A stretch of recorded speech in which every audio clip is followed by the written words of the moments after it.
This program is presented by Birch Gold Group, the precious metal IRA specialists.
Good morning. Welcome to NTD. I'm Kevin Hogan. Good morning. I'm Evelyn Lee. Today's Wednesday, January 13th. And this just in, there's some breaking news. Flights across the U.S. are being delayed at multiple locations.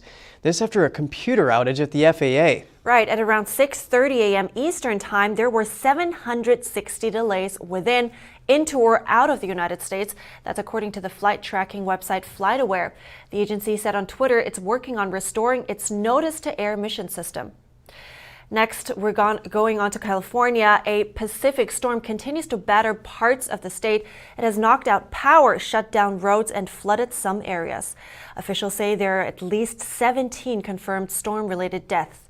And today's Jeremy Sandberg has more on the severe weather causing trouble for the Golden State. Millions of California residents are under flood warnings, and more than 200,000 homes and businesses are without power because of heavy rains, hail, and landslides. Thousands have been ordered to evacuate their homes. California Governor Gavin Newsom is warning people to stay vigilant. We've had less people die in the last 2 years of major wildfires in California that have died since New Year's Day related to this weather in California.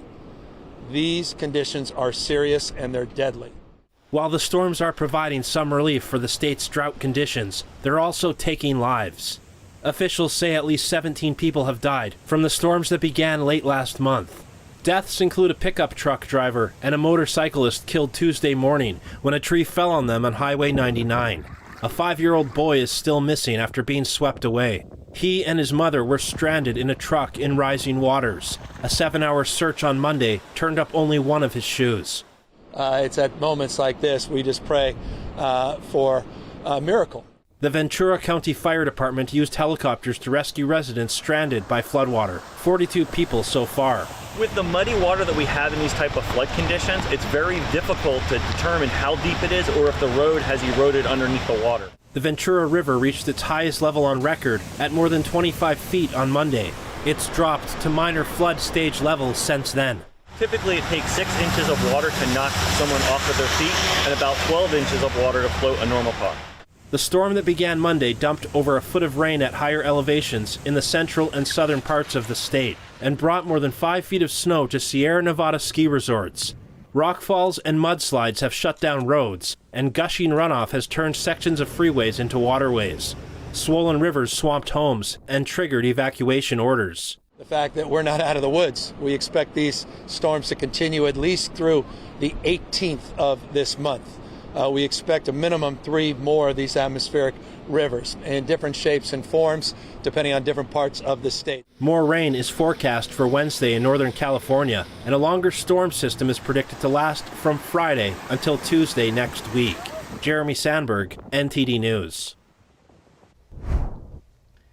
House Speaker Kevin McCarthy is following through on his pledge to remove 3 Democrats from their House committees. Representative Schiff, Swalwell, and Omar are losing their assignments. McCarthy confirmed the move Monday. Schiff and Swalwell will be kicked off the House Intelligence Committee, and Representative Omar will be removed from the House Foreign Affairs Committee. McCarthy has the power to keep the two congressmen off the Intel panel as House Speaker. A majority vote in the House will be needed to remove Omar. McCarthy promised a year ago to remove them if Republicans took control of the House. He repeated that vow during the midterms. Omar has been accused of anti-Semitism multiple times. She's received criticism from both Democrats and Republicans for past comments about Israel and Jews. Both former House Speaker Nancy Pelosi and Senate Majority Leader Chuck Schumer have rebuked her for her statements. McCarthy tweeted that he removed her for, quote, repeated anti-Semitic and anti-American remarks. McCarthy said of Swalwell, he can't get a security clearance in the public sector. Why would we ever give him a security clearance in the secrets to America? I will not allow him to be on Intel. Swalwell allegedly had an affair with a suspected spy from the Chinese Communist Party. And as for Adam Schiff, McCarthy says he's lied to the American public time and again and will not be allowed on the Intel Committee either. Schiff was the lead manager in the first impeachment trial of former President Trump, a member of the January 6th committee, and has been accused of fabricating information about the Russian collusion narrative and then leaking it during the Trump administration, something that Schiff denies. And the House voted yesterday to create a new subcommittee. It will investigate the perceived weaponization of the government by federal law enforcement agencies under the Biden administration. The panel is part of the House Judiciary Committee. Representative Jim Jordan is expected to chair it. And the North American Leaders Summit wrapped up yesterday. President Biden, Lopez Obrador, and Prime Minister Justin Trudeau commented on the border crisis, supply chain issues, and other matters at a post-summit conference in Mexico City. NTD's Daniel Monahan has more. All of us in the United States are immigrants. President Biden spoke at length about immigration and its challenges. This has been the greatest migration in human history around the world, as well as in this hemisphere. The commander-in-chief addressed the question of whether he has been too soft on border security. We're trying to make it easier for people to get here, opening up the capacity to get here, but not have them go through that god-awful process. He says more aid is needed to prevent people from having to leave their homes in the first place, pointing out that it takes extraordinary circumstances for people to sell their belongings and take such harrowing journeys. Representing Mexico, President Lopez Obrador expressed his gratitude to President Biden. You're the first president of the United States that for a long time hasn't built a meter of wall. We thank you for that. The Mexican president says he urged Biden to press Congress for immigration reform. He wants the status of millions of illegal Mexican immigrants in the U.S. to be normalized. Meanwhile, Prime Minister Justin Trudeau of Canada commented on the continental supply chain. He said it was at the center of their conversations throughout the summit. Trudeau says cooperation between the countries is going well, but supply chains around the world are under increasing stress and more can be done. Significant economic actors around the world are becoming less reliable as partners and less desirable as partners. The meeting of the three leaders was the first such summit since late 2021. Daniel Monahan, NTD News. And reactions are pouring in after the White House admitted that classified documents were found at Biden's private office. Biden says he was surprised and he doesn't know what's in the documents. NTD's Iris Tao has the story, plus some revelations on what the papers may potentially include. I was briefed about this discovery and surprised to learn that there were any government records that were taken there to that office. But I don't know what's in the documents. Biden's under fire for classified documents discovered at Penn Biden Center, which is in the building right behind me. The documents were from Biden's time as vice president. They were found by Biden's personal lawyers just 6 days before the midterm elections. But the White House only admitted to it yesterday. The White House tells CNN that Biden was unaware what those documents were. But the outlet is reporting today that they included 10 classified documents about Ukraine, Iran, and the UK, and some were labeled as top secret. Where's the FBI raid? Republicans and former President Trump are saying there's a double standard since the FBI raided Trump's Mar-a-Lago home over classified documents. Biden took classified documents with him and held them for years and criticized former President Trump. I wonder why the press isn't asking the same questions of him as vice president taking classified documents that they were asking President Trump. And just 4 months ago, Biden said this about documents found at Trump's home. How that could possibly happen, how anyone could be that irresponsible. Democrats, meanwhile, are calling such criticism Republican hypocrisy at its finest. What President Biden did was disclose this to the archives. Meanwhile, an ethics watchdog group tells NTD the think tank involved here could have funding ties with China. We have information that the University of Pez has received millions of dollars of Chinese money. We believe some of that went to the Biden Center. Who knows whether there's some documentation of these classified documents that do involve China. So it's really suspicious here, and this calls for a full investigation with subpoena power by the committees. The Department of Justice is reviewing the found documents, and Republicans are now adding this matter to their growing list of investigations. Reporting in Washington, D.C., Iris Tao, NTD News. A judge sentenced the former CFO of the Trump Organization to 5 months in jail. Alan Weisselberg was convicted of dodging taxes on nearly $2 million in job perks. NTD's Daniel Monahan has the report. Weisselberg's testimony helped convict the former president's company of tax fraud. The 75-year-old was promised that sentence when he agreed to plead guilty to 15 tax crimes and to testify against the Trump Organization, where he had worked since the mid-'80s. Today is obviously a difficult day for him, but it is a day that he has been preparing for many months since he entered his plea last August. He was handcuffed and taken into custody moments after the sentence was announced. He threw himself on the sword and said that former President Donald Trump didn't know anything about this tax fraud scheme. Weisselberg will be eligible for release after a little more than 3 months if he behaves behind bars. He was looking at a potential maximum of 15 years in prison. Ramani says he'll probably only serve 100 days on Rikers Island. As part of the plea agreement, the judge ordered Weisselberg to pay nearly $2 million in taxes, penalties, and interest. Weisselberg will also have to complete 5 years of probation after his jail term is finished. The jury found the Trump Organization guilty on multiple felony offenses, including tax fraud, falsifying business records, and conspiracy. Donald Trump described the probe as a politically motivated witch hunt. Weisselberg is the only person charged in the Manhattan District Attorney's 3-year investigation of Trump and his business practices. Daniel Monahan, NTD News. Illinois has introduced sweeping new gun control laws. Governor J.B. Pritzker signed the new legislation yesterday. The new law bans the sale, manufacture, and distribution of semi-automatic weapons and so-called high-capacity magazines, including switches that modify legal handguns into automatic weapons. The ban goes into effect immediately. The legislation also grants new powers to the state's courts through firearm restraining orders, aiming at preventing dangerous individuals from possessing a gun. The governor says the law comes as a response to the Highland Park shooting in the state, as well as the shootings in Sandy Hook and Uvalde.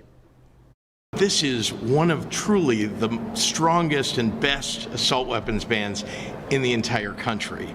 And so the result, I think, shows that there was a willingness to compromise, but also a determination to get something major done. The new law means that long guns will be limited to 10 rounds per magazine. Handguns will be limited to 15 rounds. It also requires existing owners of semi-automatic weapons to register their firearms with the authorities. Current owners of such firearms can legally possess weapons on their own private property, as well as at gun ranges and other locations. Sarah Huckabee Sanders was sworn in as the 47th governor of Arkansas yesterday.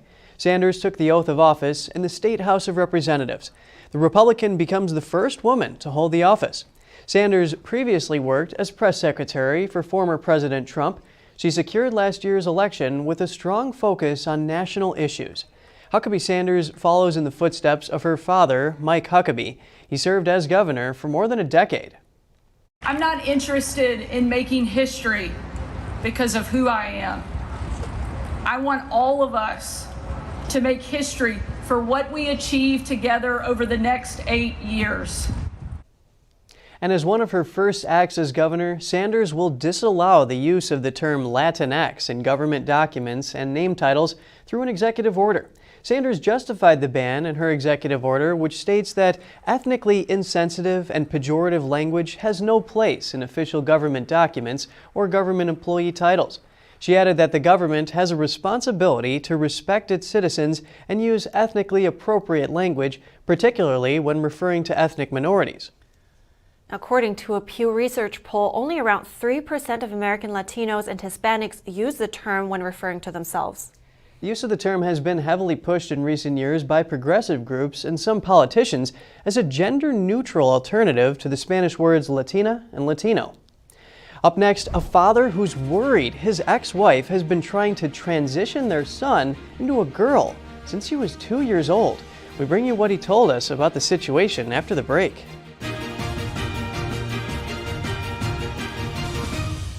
Shenyun Creations, the streaming platform from Shenyun, featuring world-class dance, past programs, and all original music.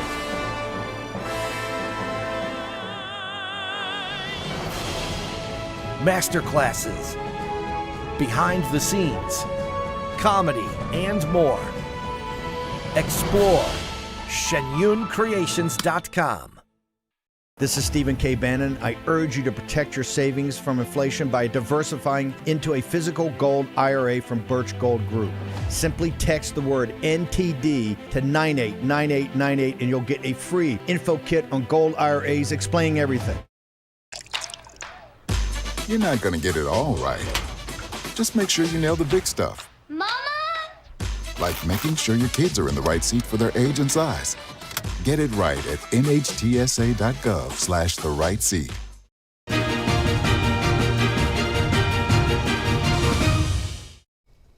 Welcome back. Next, a Texas father has been in a years-long legal fight with his ex-wife about his son's gender transition. He says it's his ex-wife that influenced his son, and at just 10 years old, his son James is too young to decide himself whether he wants to go through a transitional process. But now his ex-wife moved with James to California, and Jeff Younger is worried about his son's future. I spoke to him. Since he was 2 years old, my ex-wife has been trying to transition him to a girl. She enrolled him in a gender clinic at the age of 5 and spoke with his pediatrician about chemically castrating him at age 8 or 9. So I'm trying to save my son from sexual mutilation and sterilization. So that's interesting. That's an interesting point you just mentioned. Since 2-year-old, so what did your ex-wife give you any indication as of what made her think that, James identifies as a girl at that point in life? Well, I don't believe this is the real reason, but she testified in court in 2019 that the reason she began to think he was a girl is that he asked for a girl's toy in a McDonald's Happy Meal. And a few days later, he saw a silver purse with a multicolored unicorn on it at Target and asked her to buy him that purse. And on that basis, she thought he might be a transgender girl. And this fact I'm about to tell you is probably the most important fact for your audience to know about this case. My son only presents as a girl with his mother. He's never presented as a girl with me. So this child actually is a gender dysphoric. You might say he's gender expansive or something like that, but he doesn't meet the criteria of gender dysphoria because he doesn't present consistently as a girl. And he's never presented as a girl with me. In fact, he's hypermasculine with me. So just to let you know, he's a well-known and very skilled boxer in his age group where I live. He's a top jiu-jitsu competitor. He loves to hunt rabbits with me. He exhibits none of these female characteristics that he does with his mother. Now, you would have thought that since the outcomes for transgender people are so bad, the suicide rates are so high, you would have thought that the courts would have sided with the parent where the child has a normal gender expression because the outcomes are better. But in fact, what the courts have done is they've consistently sided with my ex-wife and tried to transition my son. Now tell me more about that, the situation that led you here, because you lost custody in 2021, is that right? Tell me more about the whole situation there. Well, so what happened, we had a big trial in 2019. It was a jury trial in Texas. And I won that trial. I got 50-50 custody and no child support. And in a transparently corrupt proceeding, the Dallas County judges got rid of my judge who gave me that ruling. And they put me into another court, the 301st District Court, with Judge Mary Brown. I call her Judge Bloody Mary Brown. Bloody Mary Brown systematically, using temporary orders, systematically stripped me of all my parental rights over a period of about a year and never implemented the verdict from the jury trial, which is actually a felony in Texas. She's supposed to respect that verdict, and she didn't do that. And now my children have no father. They've been moved out of state. I don't even know where they live. I can't send them letters or birthday cards. I'm not notified of any medical procedures. I literally have no parental rights whatsoever except the right to pay child support. Right, now that was my next question about if you have any idea of how far he is in the transition process, so to speak. What was the last thing you knew? She's under an injunction to not perform any chemical castration procedures or surgical procedures on James, but she moved him to California, which is a transgender sanctuary state. If she lives there for 6 months, the California courts will have to take jurisdiction of James, and the California courts will absolutely order his transition. And one of the more shocking parts about this is I took this all the way to the Texas Supreme Court because my child's in danger in California from this. And the Texas Supreme Court, in a transparently absurd ruling, I mean, unbelievably absurd, misreads the California statute. I mean, I've had lawyers contact me from all over the country asking me why is it that Texas justices are too stupid to read a California statute? And they also concluded that she's no more likely to transition James in California than she would be in Texas, which is absolutely absurd.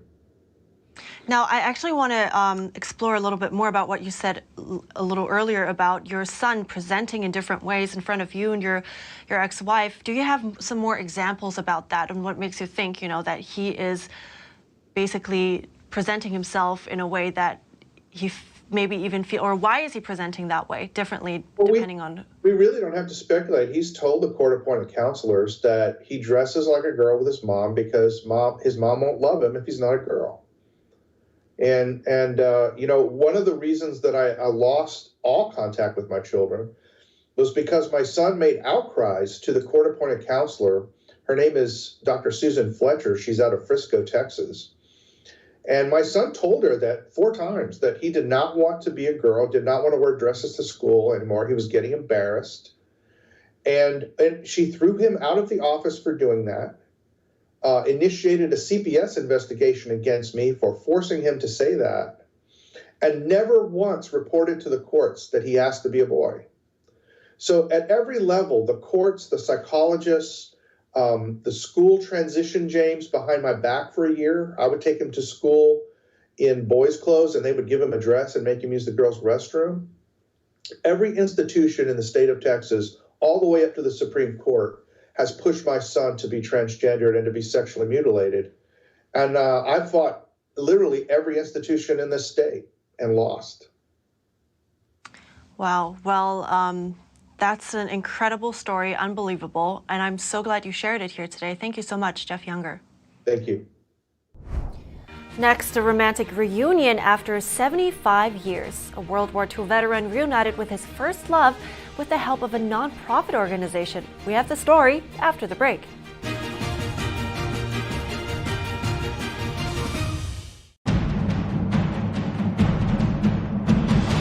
A performance that truly matters for each and every one of us.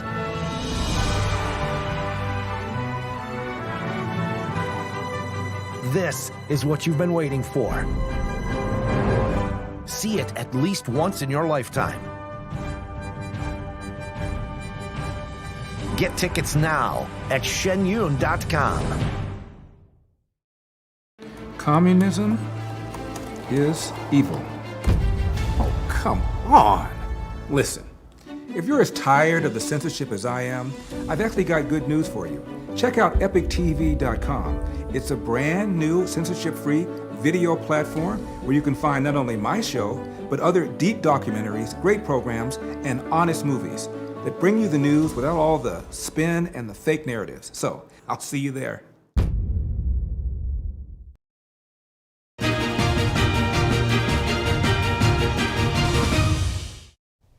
Welcome back. Forever Young Veterans is an organization that helps both veterans and the community realize the impact veteran sacrifice has had on the world. The organization takes veterans on trips of honor to the nation's capital and also returns them to their place of service. Here's the story. A romantic reunion after 75 years. KT Robbins is a 101-year-old World War II veteran. He's often wondered what happened to the French woman he fell in love with during World War II. We got to be real good friends. And I got to know the family. And so, well, I met Janine today. And she was my first love. She was really my first love. During the war, Robbins had to leave France where he met Janine and her family. He hoped to return one day, but never had a chance to. Janine said she waited on me for 5 years. Much to his surprise, after 7 decades, he was able to reunite with the help of Forever Young Veterans.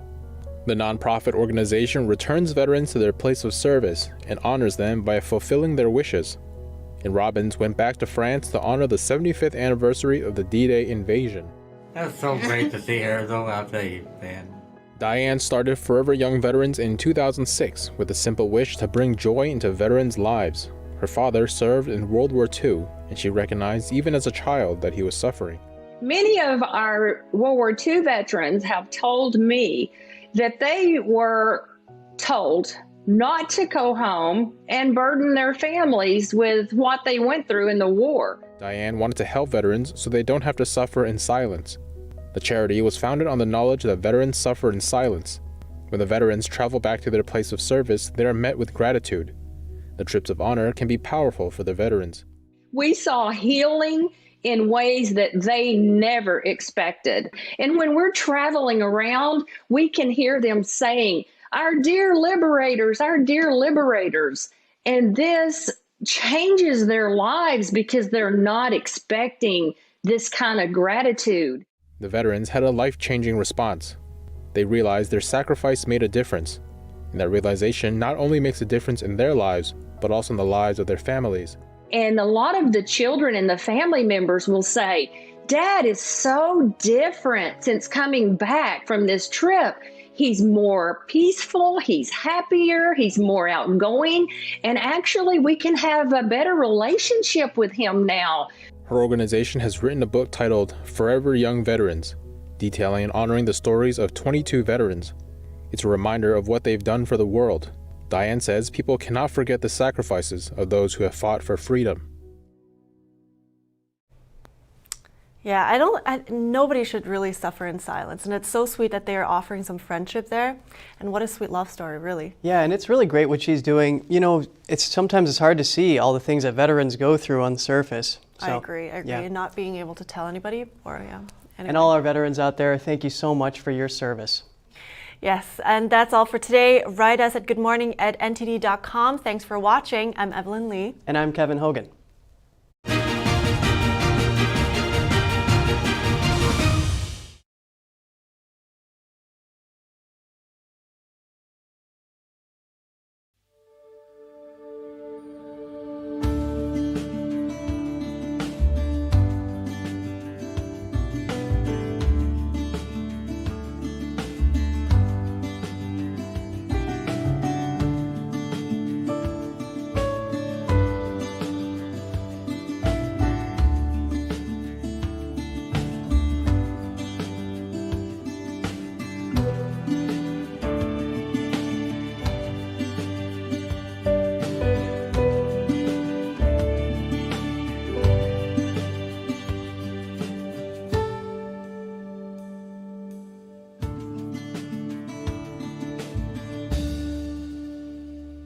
Thanks for watching us on YouTube. Did you know YouTube only keeps selective videos on its platform?